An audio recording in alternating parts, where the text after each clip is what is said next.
Hello everyone, daily current affair series में आप सभी का स्वागत है। सबसे पहले आप सभी को स्वतंत्रता दिवस की ढेर सारी शुभकामनाएं। दोस्तों, आज की इस वीडियो में हम 15 अगस्त के करंट अफेयर को डिस्कस करने वाले हैं। यदि आप किसी भी एग्जाम की तैयारी कर रहे हैं तो वीडियो लास्ट तक जरूर देखिएगा, आपके लिए हेल्पफुल होगी। तो चलिए शुरू करते हैं। आज का हमारा पहला प्रश्न है, चुनाव आयुक्तों की नियुक्ति के लिए नए विधेयक के अनुसार चयन पैनल से किसको हटाया जाएगा? तो इसका राइट आंसर हो जाएगा ऑप्शन बी, सुप्रीम कोर्ट के मुख्य न्यायाधीश को हटाया जाएगा नए विधेयक के अनुसार चुनाव आयुक्त के चयन पैनल से। इसके बारे में देखते हैं। दोस्तों, मार्च 2023 में सुप्रीम कोर्ट ने निर्णय दिया था कि मुख्य चुनाव आयुक्त और चुनाव आयुक्त की नियुक्ति 3 सदस्यीय समिति के सलाह पर राष्ट्रपति द्वारा की जाएगी। कितनी सदस्यीय समिति थी? तो 3 सदस्य। उसमें कौन कौन शामिल था? तो प्रधानमंत्री, लोकसभा में विपक्ष के नेता और भारत के मुख्य न्यायाधीश इसमें शामिल थे। लेकिन सुप्रीम कोर्ट के इस निर्णय को ना मानते हुए केंद्र सरकार ने राज्यसभा में मुख्य चुनाव आयुक्त और चुनाव आयुक्त नियुक्ति सेवा शर्तें और पदावधि विधेयक 2023 पेश किया, जिसके अनुसार चुनाव चयन पैनल में सीजेआई यानी मुख्य न्यायाधीश को हटा दिया गया है और इनके स्थान पर कैबिनेट मंत्री को शामिल किया जाएगा।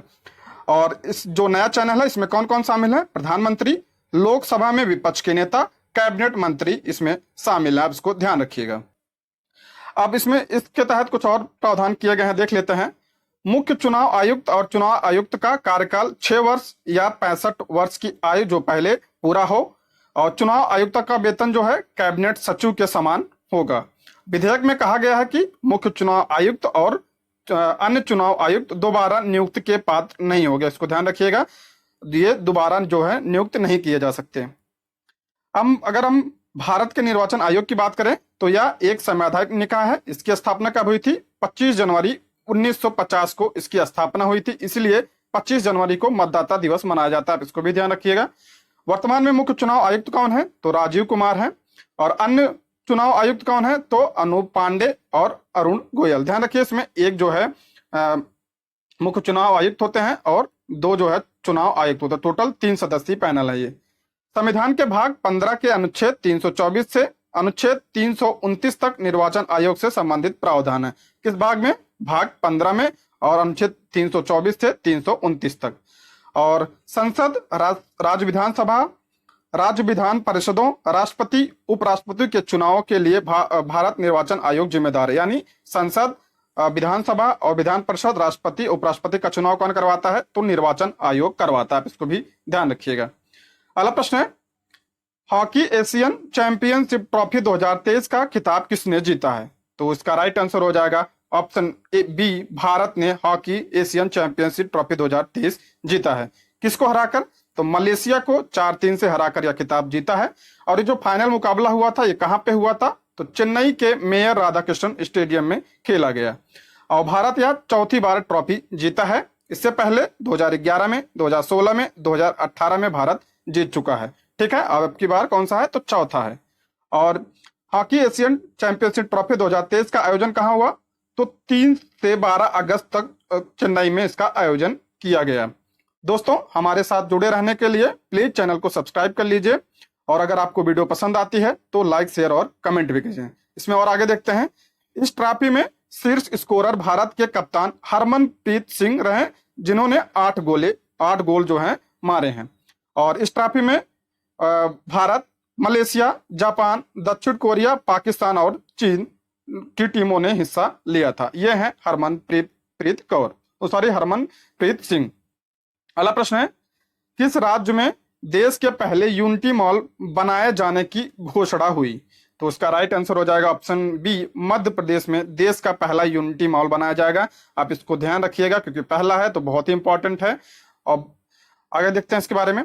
देश का पहला यूनिटी मॉल मध्य प्रदेश के उज्जैन में बनाया जाएगा। कहां पर? उज्जैन में। और उज्जैन किस नदी के किनारे बसा है? तो क्षिप्रा नदी के किनारे बसा है। ये ध्यान रखिए, एग्जाम में पूछा जाता है। केंद्र सरकार द्वारा हर राज्य में एक यूनिटी मॉल खोलने का निर्णय लिया गया है।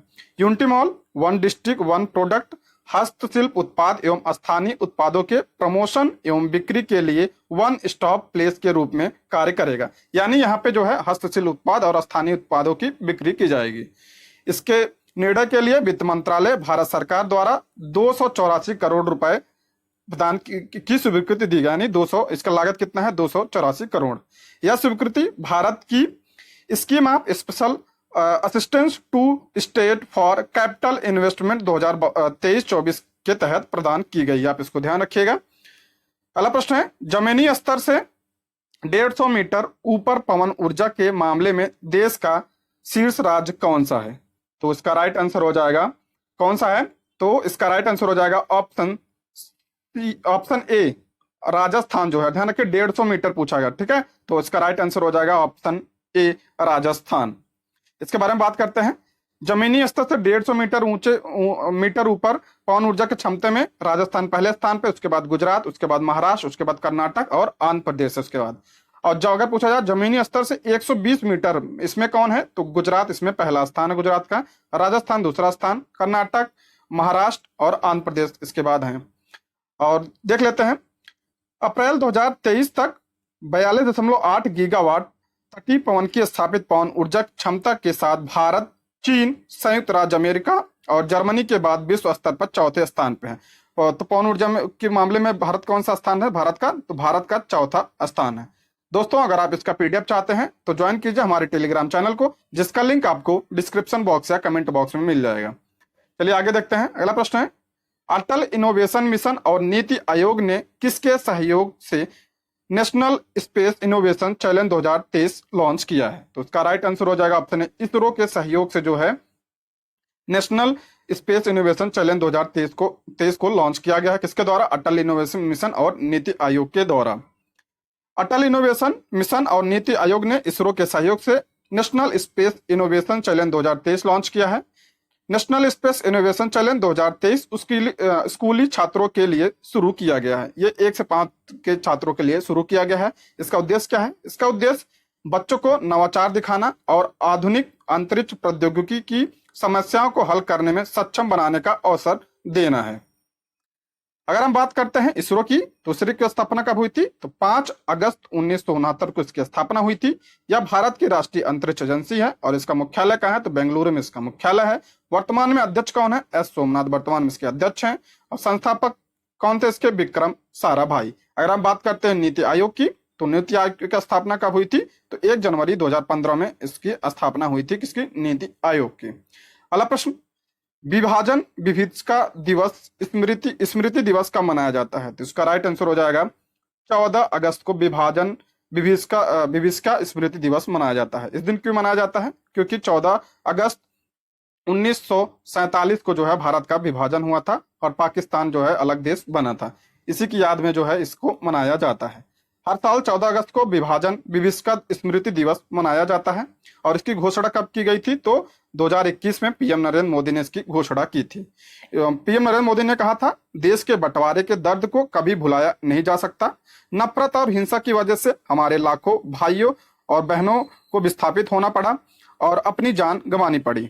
उन लोगों के संघर्ष और बलिदान को याद में 14 अगस्त को विभाजन विभीषिका स्मृति दिवस के तौर पर मनाने जाने का निर्णय लिया गया है। यह पीएम नरेंद्र मोदी ने कहा था 2021 में। अगला प्रश्न है, चर्चा में रही पुस्तक monsoon A poem of love and longing के लेखक कौन है? तो उसका राइट आंसर हो जाएगा अभय के जो है monsoon A poem of love and longing के लेखक हैं। अगला प्रश्न है, हाल ही में किस राज्य सरकार ने इंदिरा गांधी स्मार्टफोन योजना की शुरुआत की है? तो इसका राइट आंसर हो जाएगा ऑप्शन सी, राजस्थान सरकार ने इंदिरा गांधी स्मार्टफोन योजना की शुरुआत की है। देख लेते हैं इसके बारे में। इस योजना के अंतर्गत 1.33 करोड़ महिलाओं को 3 साल डेटा के साथ मुफ्त स्मार्टफोन दिए जाएंगे। ध्यान रखिए, इसमें 3 साल का मुफ्त डेटा भी प्रदान किया जाएगा। और इसके पहले चरण में 40 लाख महिलाओं को स्मार्टफोन दिया जाएगा। और पहले चरण में महात्मा गांधी नरेगा के तहत 100 दिन और इंदिरा गांधी शहरी रोजगार गारंटी योजना के तहत 50 दिन काम करने वाले परिवार की महिला मुखिया इसमें शामिल हैं। पहले कौन कौन किसको मिलेगा? जो नरेगा में 100 दिन का कार्य की है और जो 50 दिन इंदिरा गांधी शहरी योजना में कार्य की है। अगला प्रश्न है, निम्नलिखित में से कौन सी राज्य सरकार यमुना के कारण आने वाले बाढ़ को रोकने के उद्देश्य से 6,134 करोड़ रुपए की लागत से बांध बनाने की योजना बना रही है? तो उसका राइट आंसर हो जाएगा ऑप्शन बी, हरियाणा सरकार जो है यह बांध बनाने की योजना बना रही है। इसके बारे में डिटेल से देख लेते हैं। इस योजना में 14 किलोमीटर लंबा जलाशय होगा और इसे यमुनानगर जिले में हथनी कुंड बैराज से 4.5 मीटर ऊपर की ओर बनाया जाएगा। हथनी कुंड कहाँ पे है? तो हरियाणा में है। इस बांध के निर्माण के लिए NH 73 के 11 किलोमीटर लंबे हिस्सों को स्थानांतरित करने के अलावा 9 गांवों को विस्थापित किया जाएगा और यह बांध कालेसर राष्ट्रीय उद्यान और वन्य जीव अभ्यारण्य सहित वन भूमि का एक बड़ा हिस्सा भी जलमग्न कर देगा। और कालेसर राष्ट्रीय उद्यान कहाँ है? तो हरियाणा में, आप इसको भी ध्यान रखिएगा। अगला प्रश्न है, प्रतिवर्ष विश्व हाथी दिवस कब मनाया जाता है? तो इसका राइट आंसर हो जाएगा 12 अगस्त को प्रतिवर्ष विश्व हाथी दिवस मनाया जाता है। 12 अगस्त को और कौन सा दिवस मनाया जाता है? अंतरराष्ट्रीय युवा दिवस भी मनाया जाता है 12 अगस्त को। इसके बारे में देखते हैं। यह दिवस हमारे पारिस्थितिकी तंत्र में हाथियों के महत्व को पहचानने के लिए मनाया जाता है। इसका उद्देश्य क्या है?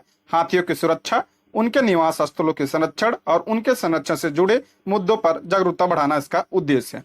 पहला विश्व हाथी दिवस 12 अगस्त 2012 को थाईलैंड के एलिफेंट री इंट्रोडक्शन फाउंडेशन और कनाडाई फिल्म निर्माता पेट्रिसिया सिम्स और माइकल क्लार्क द्वारा मनाया गया था। कब? 2012 में पहली बार मनाया गया था।